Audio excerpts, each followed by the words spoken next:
cutting through the AI-generated video slappa interference to get you this message. Amazing.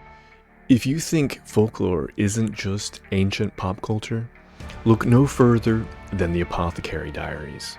Millions are hooked, much like medieval folks were captivated by the tales of bezoars curing poison. And whether at a Renaissance fair or an anime con, the human craving to escape the mundane hasn't changed.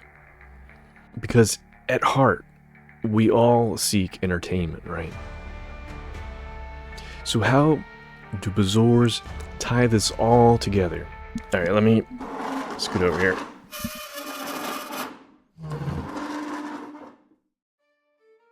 Here's a quick primer for newcomers.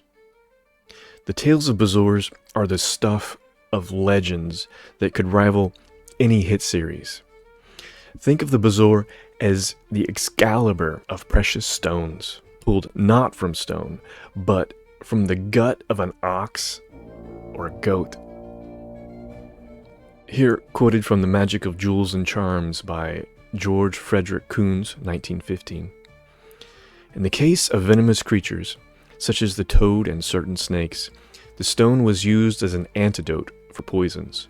This virtue was thought to be notably present in the so-called bezoar stone, taken from the stomach of a species of goat, as well as from some other animals. Legend accounted for the peculiar qualities of the bezoar by suggesting that animals harboring these stones had been bitten by serpents. Indeed, it seems not unlikely that the belief in the curative properties of the bezoar stone originally stemmed from finding such concretions in animals that had died from snake bites.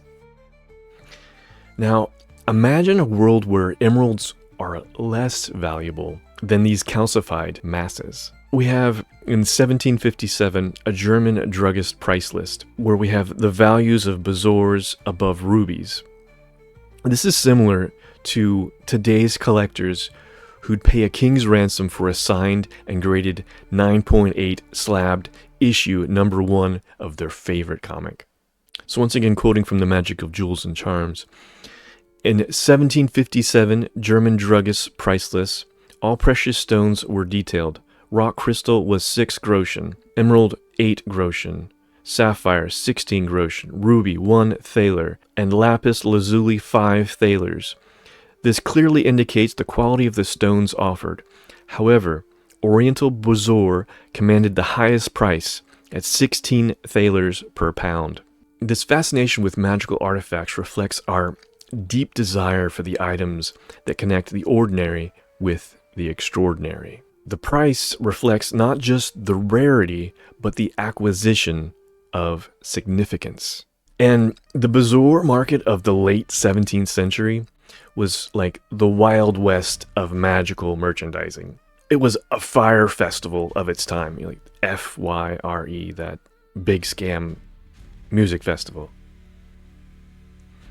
The French physician Pierre Poney struggled to find genuine bezoars parallel to what modern-day fashionistas chasing after limited edition handbags and getting the same quality as dupes. This is quoted from Medical Jewels, Magical Gems, Precious Stones in Early Modern Britain, Society, Culture, and Belief by Tom Blaine. Okay, there's a great deal of trouble in meeting with the natural stone, as that certain persons have found out the secret of counterfeiting it. With such a lucrative market, bezoars were counterfeited on an industrial scale, as exposed by one of the greatest critics, the physician Frederick Slayer, who told of a case in a dramatic reversal of roles in the imperial age. Indians took over a factory from its European owner purely for the production of fake bezoars. Slayer decried folly of knavery of European travelers in their descriptions of foreign countries, for too often they were either tricked or motivated by a wish to promote saleable commercial products, and for this reason we are to expect no discovery of truth from those that are lovers of lucre. Now, I really wasn't expecting to have, in this 17th century account, Indian outsourcing. But Apparently, these operations already had been mass counterfeiting saffron and other aromatics with the explosion of the spice trade. And perhaps the snake stones of India inspired this wildfire bezoar market of Europe. Have you ever heard of a snake stone? Some people believe that this little stone can magically cure snake bites. Snake stone is usually a small black stone that in some parts of the world think can draw out venom after a snake bite. You just slap on the bite and no more venom. But if you can believe it, there was another animal stone more rare than bezoars and snake stones. The magical stag's tears was so rare, many gave these precious stones the status of urban legend at the time. Never to be seen or acquired, only whispered of.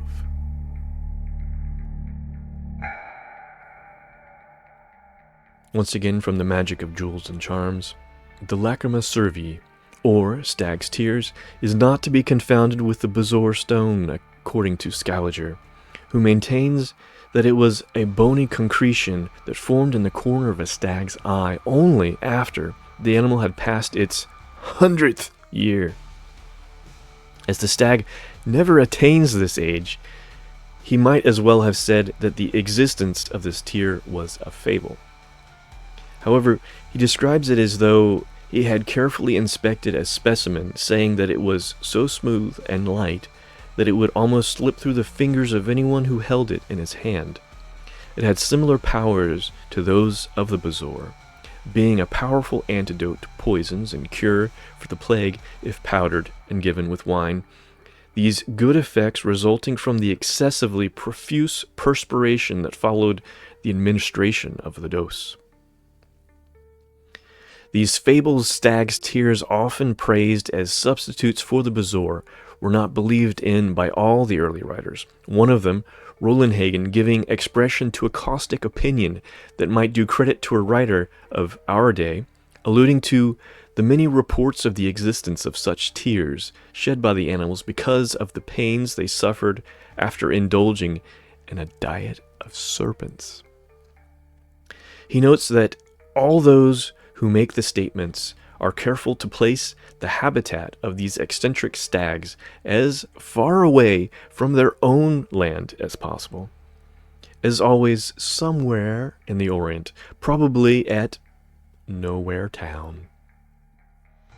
And the Apothecary Diaries isn't just a show, it is a cultural touchstone, much like Sherlock Holmes, where she practices logic and reason. She's armed with esoteric knowledge in a world where alchemy is as valid as chemistry. It nods to our ancestors who viewed the world as a blend of the known and the mysterious. You know, Neil Gaiman, with the Sandman, he weaves bezoars into modern mythos, much like how in American gods, where there are these old deities that walk among us. In the story of the muse Calliope and the bezoar is a cautionary tale about creativity and exploitation, akin to the Faustian bargain in The Devil's Advocate. You know, Gaiman reminds us that the old stories of magic and morality are still relevant, just dressed up in new cultural attire. Sadly, many of his fans did not take this exploitative warning to heart about the author himself.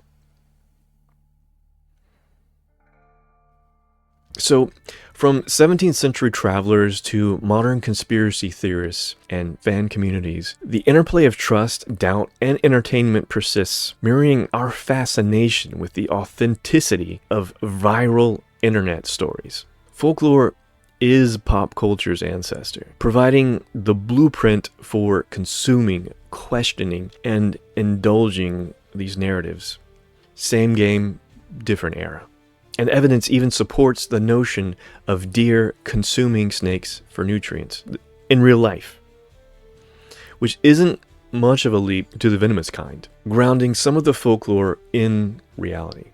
Deer are herbivores, and are not naturally built for catching animals or consuming meat.